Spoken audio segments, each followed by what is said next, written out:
Now, down below there, we have the shadow, as Jung calls it. It's like the blind spot for ego.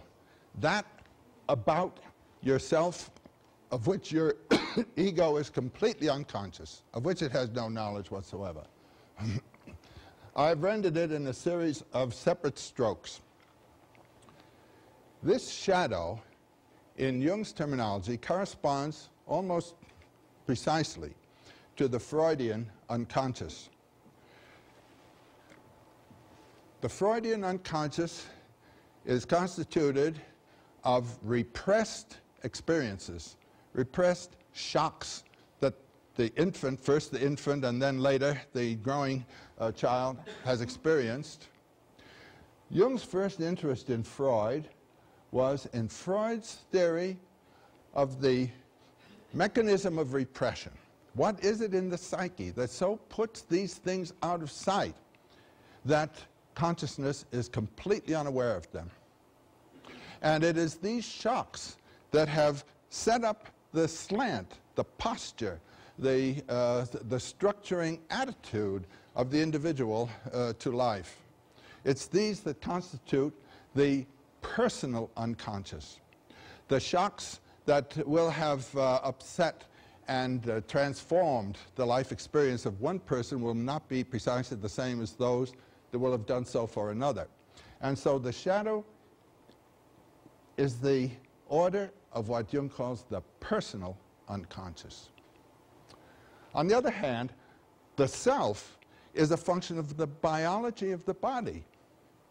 We have two things here. We have a basic human biology, and we have then a system of individual experiences, both in the unconscious realm as far as our ego knowledge is concerned.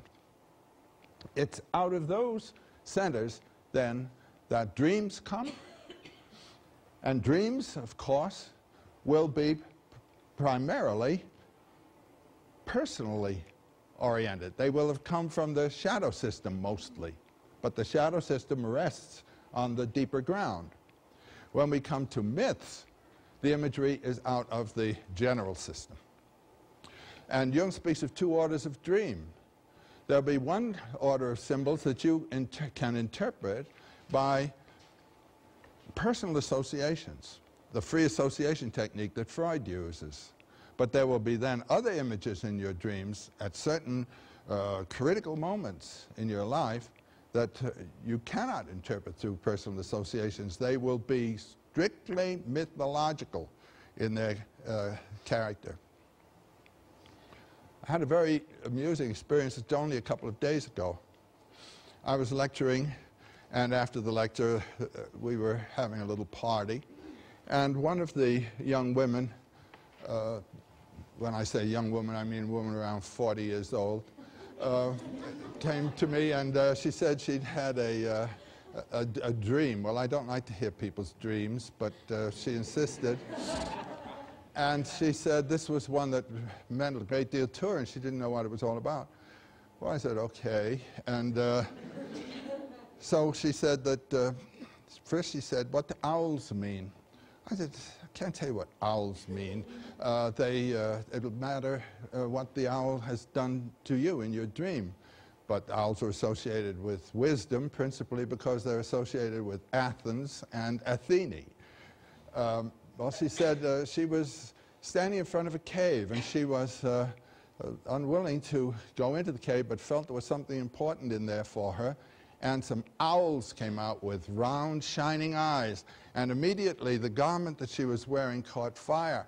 And in the ashes, she saw little round gold pieces. And her problem now was to fetch the gold out of the ash. Well, I said, well, that's very obvious. Now, this is a mythological dream.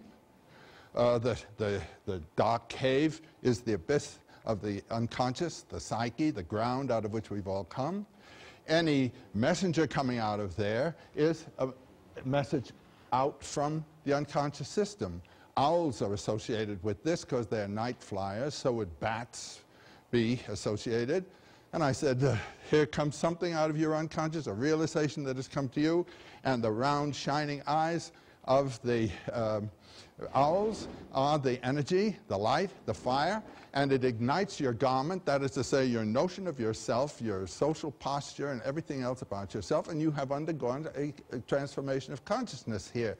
And there's gold there, the same size as the eyes of the owl, and it's your business now to fetch out, to pull out the message that the owls will bring you from the unconscious. Perfect mythological thing.